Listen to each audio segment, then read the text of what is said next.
So 2 new cards on July 20th were released for the new expansion, United and Stormwind, and I want to talk about both of them. The first one is Seek Guidance. It is the Priest questline. Now I'm going to talk about it first, and then I'm going to go into what I think about it. So, Seek Guidance is questline, play 2, 3, 4 cost card, then reward, discover a card from your deck. It upgrades into play a 5 and 6 cost card, then discover a card in your deck, then play a 7, 8 cost card, reward, get Xyrella. Xyrella is a 5 mana 7/7 taunt, and you're like, oh, that's not very good. But the battle cry is shuffle the Purified Shard into your deck. What's the Purified Shard, you ask? Well, I'm glad you asked, because they have that sneak peek as well. It is a 10 mana legendary spell that says destroy the enemy hero. So it's a little bit strong, I would say. Yeah, this card seems to be pretty powerful, being able to end the game on its own. Like, sometimes we meme and we say, this card has the power to just end the game as soon as it's played. This card literally does that. But I want to talk about 2 things before I talk about this card really quick, and it's 2 other cards that destroyed the enemy hero, Mechathune and the Paladin quest in Frozen Throne, where you had to get 4 horsemen out. Mechathune, you needed an empty deck, an empty hand, and this card to die. Usually you had to kill it yourself in order to finish it off. I think that was fine, because it required a ton of setup. You needed to go through basically your entire deck, draw Mechathune, set up a combo to kill off your own Mechathune, and it was a very intricate combo that only had like 1 or 2, maybe 3, like, viable builds. And then the Paladin, you needed to get 4 horsemen out all at the same time after finishing the quest in the first place, which required a lot of bouncing things back to your hand, a lot of control, a lot of very optimal gameplay, so you didn't waste any resources so you could get to the late game. This questline, though, and I like those 2. I think that they were annoying, but fine, because they were very difficult. This, although it might still be difficult, it is too straightforward for me to have a card that just ends the game. So enjoyment-wise, this was probably a 2 to 2.5 out of 5 stars for me.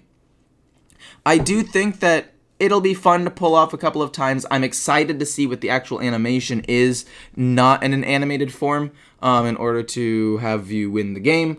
I feel like it could be something really cool. It probably won't be played too many times, depending on the meta, so it maybe, hopefully, we don't get to see it too many times.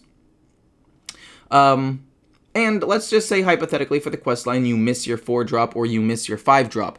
That could set back their quest a very long time until they actually get the 5 or 6-drop.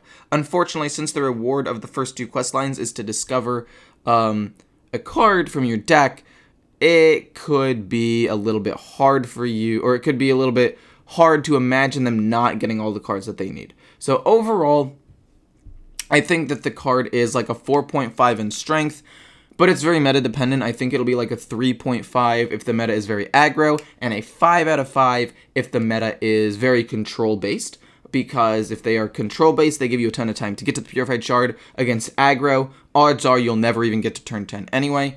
And to be fair, you do have to draw this card, but with cards like, Thrive in the Shadows to discover a spell from your deck, or Lorekeeper Pull Celt.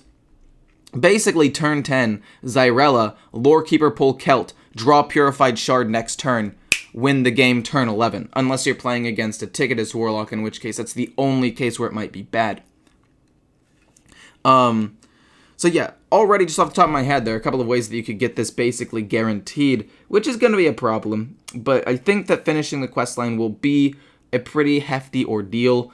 And again, aggro will kill this deck way before it's able to actually get to the Purified Shard, which I think is fine. But yeah, enjoyment-wise, it's probably like a 2, 2.5. Not very interactive, very linear. It's not very fun to play around. But power level-wise, it's huge. But then we have the Hunter card, Kodo Mount. No matter how big they are or how many times you tell them no, they still stay off the coach. It is a 4-mana spell, give a minion +4/+2, and rush when it dies. Summon a 4/2 rush. Kodo, Guff's Kodo, looks pretty cute. Actually, that's kind of adorable. That is actually hecka cute. What the heck?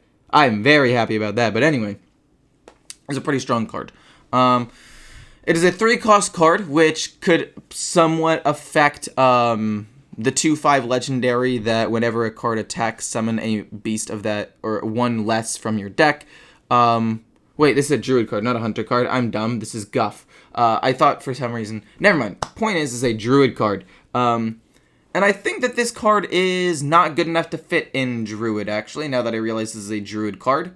I think that it's fine, and I think that there will be stuff to build around it, but I think that if you play Ramp Druid, or let's just say a Token Druid, it's not gonna be enough. Like, 4 mana, give a thing rush and some stats, why not just play an extra minion and play Broomstick at that point? Little bit unimpressed with this card, looking at it right now. As far as the steeds go, if we just look at them all real quick, if we compare that one to a 7 mana 4/7 taunt, that makes another 4/7 taunt, or what was the other one? Or this is the hunter one, a 2/2 immune that summons another 2/2 immune. I think that this is probably the worst one so far. I actually don't think it'll see that much play, and I'm very underwhelmed. I think this is like a 2. I don't usually give cards a 2, and maybe I'll end up being wrong, but I'm unimpressed with this card. If you're playing it in Token, it won't work. If you're playing it in Ramp, it really doesn't work. If you're because like, what do you do to replace this card? You can't play it in like a mid-range deck if you want to run Kazakus potentially, because it's 4 cost. Now, this is my first opinion, and if the other cards come out for Paladin that really support this, like a more tempo-based Beast Druid, then, you know, it could end up being very good. But as far as I know right now, with this being the only Druid card released, I don't think it really fits. I just don't think it really fits with the actual, with the class at all. And it's not even a nature spell, so it's not like you can reduce the cost in any way. Yeah, I'm underwhelmed with this card. But the questline for Priest, sheesh, it's going to be really, really strong. Hopefully you guys enjoy the video. Maybe I missed something for the Kodo Mount, but just first impressions, it seems fairly weak. And to be fair, I'm trying to post this as quickly as possible. It's like 11:10 right now, so if I did miss something, let me know, but I just wanted to get my initial thoughts out there. Overall, Priest is meta dependent. It's probably going to be a 3 to 5 star level card, with the fun level being fairly low, and Kodo Mount is going to be like a 2-star card with maybe the upside of a 3, but even in a good tempo-based deck, I still don't really see this being too amazing. I don't know, man. Tell me what you guys think about this card. I just don't think it fits in any Druid archetype right now. Like, Taunt Druid, maybe. I could see it fitting in Taunt Druid and maybe being 2.5, but that's as far as I'm willing to go as of right now. So hopefully you guys enjoyed. See you in the next one. Peace.